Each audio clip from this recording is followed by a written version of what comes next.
It is draft week, and as we know, it is also smoke season. So we start to get a bunch of reports and leaked information about what teams' plans are potentially for the NFL draft, how they view prospects, all those different types of things. So, of course, we're going to hear some things about the San Francisco 49ers. And we have Adam Schefter reporting that he is hearing that the San Francisco 49ers are definitely considering trading back from pick 11.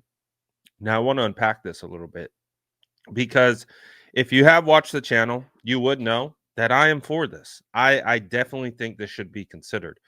I think that the San Francisco 49ers might miss out on all the blue chip talent in this class. There's really only 8 to 9 guys in this class who are considered a blue chip prospect.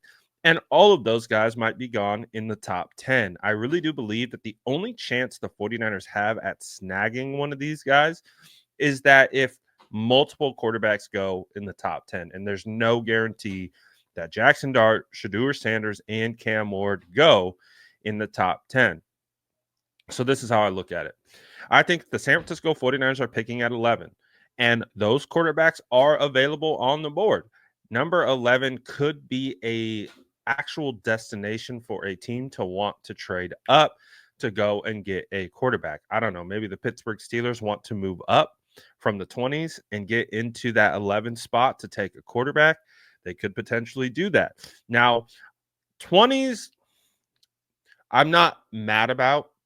I think the Pittsburgh Steelers are picking at 21, if I'm not mistaken.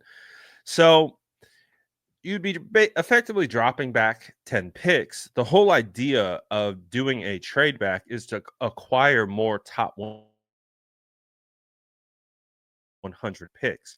I do believe that this draft is in the 100s. It's in that range, and you can get very similar players in that range than you can at the bottom of the first. I really do. This draft is a deep class. It's not super top heavy. So you have your top heavy guys, your blue chippers, and then everyone all the way down to like pick 80, pick 85, pick 90 are going to be in the same range. So it just goes based on preference. Which players do you like? Which fit your system? All those different types of things.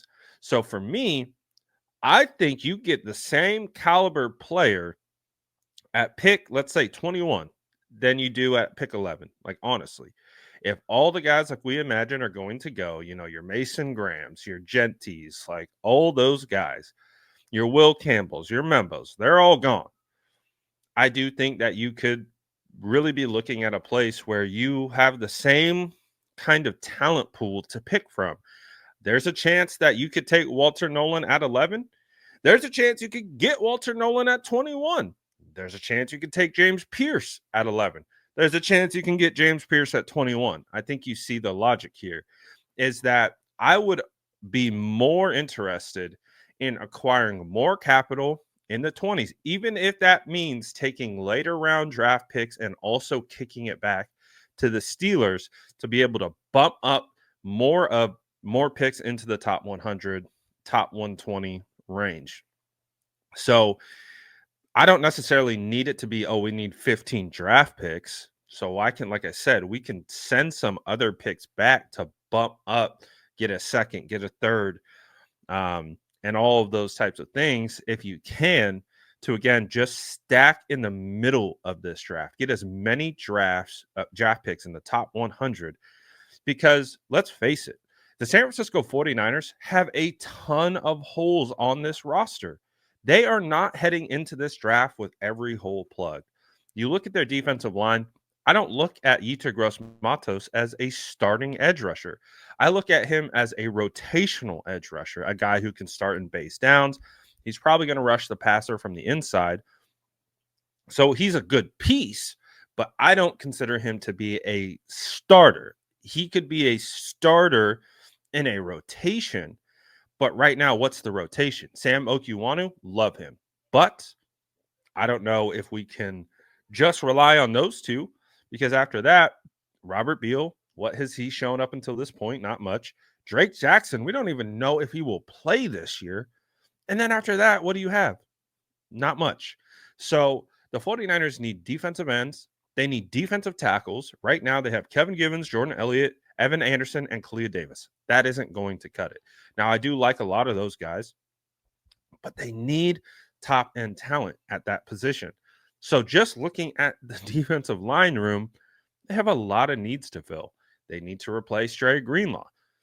That's definitely something that needs to happen. They need a swing tackle, 100%, a center of the future, maybe some running back depth.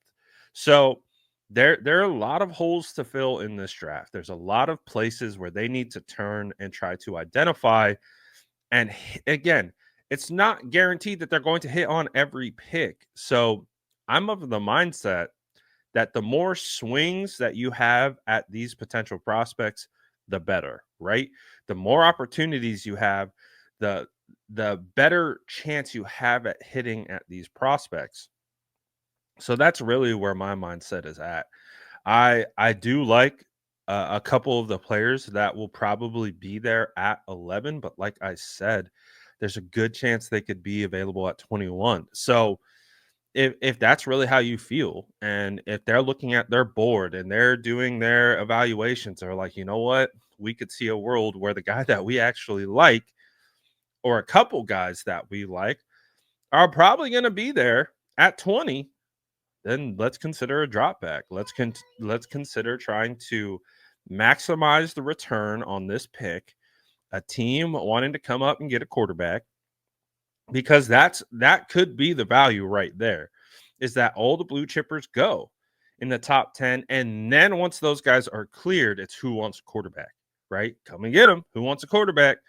So that could be the value that helps the San Francisco 49ers acquire more picks. So honestly, when I look at the situation, I do, like I mentioned, there are guys that I would be okay with at 11, but I want more mid-round players. There's so many quality guys, and I just feel like this is a great draft for taking some developmental prospects, some guys that maybe aren't like full at their full potential heading, into the NFL, but really have the opportunity to maximize their potential at the next level.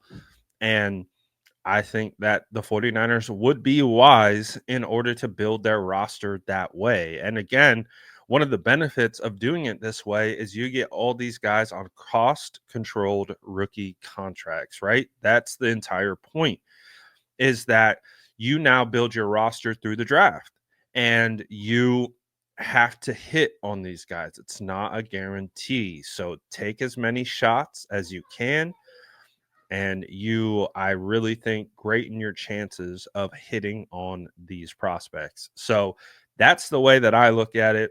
I'm all for trading back. If none of these guys that we think are considered the blue chip value at 11, trade back. I don't want to trade out of the first. I don't want to do that. But if I can drop into the back of the first, I don't want to go probably past 25.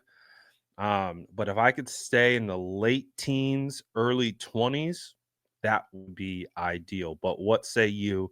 Let me know what you think in the comments below. And as always, for more updates.